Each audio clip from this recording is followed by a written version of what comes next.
और इस प्रकार उनको चार्जशीट करना उन भारतीय जनता पार्टी की सरकार की मानसिकता को दर्शाता है कि वो राहुल गांधी जी से घबराते हैं।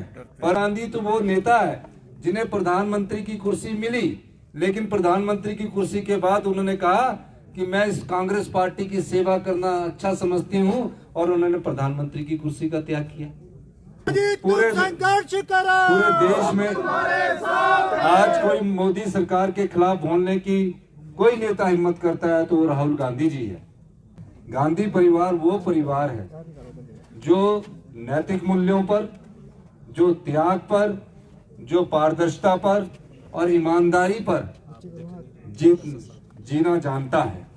इस देश की आजादी में गांधी परिवार की प्रमुख भूमिका रही, देश को बनाने में उनकी भूमिका रही। और भारतीय जनता पार्टी के लोग जानते हैं कि अगर देश में लोकतंत्र मजबूत है तो कांग्रेस पार्टी जो मुख्य विपक्षी दल है उसके कारण मजबूत है।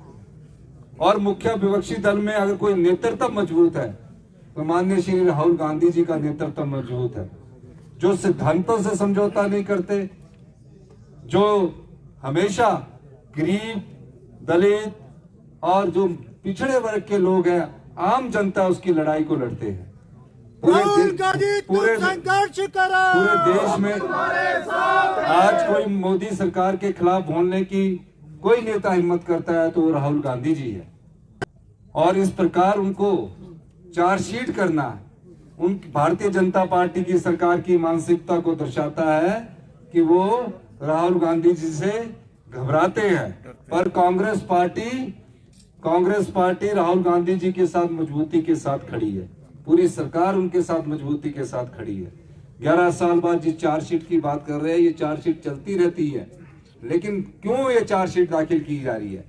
जो मुख्य मुद्दे हैं, देश के मुख्य मुद्दे क्या है? आज बेरोजगारी चरम सीमा पर पहुंच चुकी है, महंगाई आसमान छू रही है, गैस का सिलेंडर अभी 50 रुपए बढ़ाया गया है और जिस प्रकार से टैरिफ लगने जा रहा है तो पहले ही इस प्रकार की ध्यान लाकर इन मुद्दों से ध्यान भटकाकर इस प्रकार की बात की जाए ताकि लोगों का ध्यान इस तरफ जाए और इन मुद्दों से उनका ध्यान हट जाए।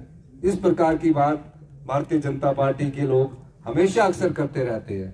और गांधी परिवार को किसी भी चीज से कभी भी कोई डर नहीं लगने की जरूरत, क्योंकि कोई आदमी जो होता है वो जीवन में जब भी जीता है तो शान से जीता है, ईमानदारी से जीता है। श्रीमती सोनिया गांधी तो वो नेता है जिन्हें प्रधानमंत्री की कुर्सी मिली, लेकिन प्रधानमंत्री की कुर्सी के बाद उन्होंने कहा कि मैं इस कांग्रेस पार्टी की सेवा करना अच्छा समझती हूं और उन्होंने प्रधानमंत्री की कुर्सी का त्याग किया। और ये जो नेशनल हेराल्ड है जिसके खिलाफ चार्जशीट हुई है, ये कोई केस ही नहीं है, सिर्फ ध्यान भटकाने के लिए इस प्रकार की चार्जशीट की गई है। हिमाचल प्रदेश कांग्रेस कमेटी और हिमाचल प्रदेश की सरकार इसका विरोध करती है और हम जानते हैं कि इन मुद्दों से कुछ नहीं होगा। हम ये भी जानते हैं कि जनता सब समझती है, जो भी लोकतंत्र को कमजोर करने की कोशिश करता है उसमें सबसे पहले क्या देखा जाता है कि मुख्य विपक्षी पार्टी कौन सी है। आज पूरे हिंदुस्तान में प्रिंसिपल ऑपोजिशन पार्टी कोई पार्टी है तो वो कांग्रेस पार्टी है। उस पार्टी का नेतृत्व अगर कांग्रेस को एकजुट करने में कोई कर रहा है तो श्रीमती सोनिया गांधी जी और राहुल गांधी जी कर रहे हैं। इसलिए किसी ना किसी तरह कानून दिखाकर, कानून का गलत इस्तेमाल करके जनता का ध्यान भटकाया जाए, ये हम इस संदर्भ में वो इस प्रकार की वारदातें करते रहते हैं। तो हम सब लोगों को, कांग्रेस पार्टी के सब लोग एकजुटता के साथ उनके पीछे खड़े हैं। और आज ईडी ऑफिस के बाहर हमारा धरने देने का मकसद ये है कि जो ईडी ऑफिस है इसमें कोई कानून और दलील नहीं चलती है। जहां मर्जी आ जाते हैं, जहां मर्जी छापा मार देते हैं, जहां मर्जी आकर FIR दर्ज कर देते हैं और 10-12 साल बाद फिर कह देते हैं कि आपकी अब चार्जशीट आ गई है। 10-12 साल तक उनको कुछ नहीं मिला इस ईडी की कार्रवाई में। अब अचानक, क्योंकि जब जनता भड़कने वाली है तो इस प्रकार का ध्यान भटकाने की ये भारतीय जनता पार्टी की एक सोची समझी रणनीति है।